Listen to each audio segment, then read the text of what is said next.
but selling it more and staying true to your vision is a balance that you have to have. As an independent filmmaker, do you have more freedoms than if you were beholden to a big studio? You do, because you can do it on your terms, and you can do it at your pace, and you can use your creativity. But selling it more and staying true to your vision is a balance that you have to have. Sometimes they coincide, but sometimes you have to say, this is what I envisioned. This is how I see the movie playing out.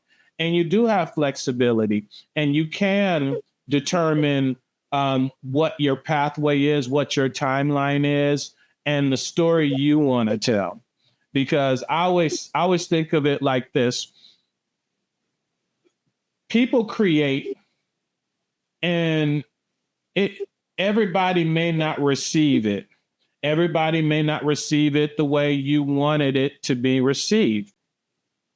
It doesn't mean that it's a failure, right? So as an indie filmmaker, you're able to kind of follow the audience's interpretation a little better. I did want to ask you, you mentioned the word balance, and what it made me think of was you balance your career life with a family life pretty well. Yes. And I think I'd like to know a little bit more about that and why that's important to you.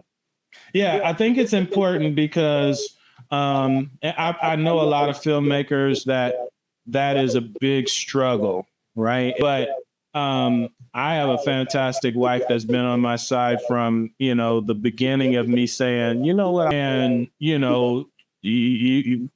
she's helped with everything. So, we go to the stores together to get wardrobe. We're scouting locations together. When I'm making my final decisions on cast, she's the one that's like, let me, hey, what do you think?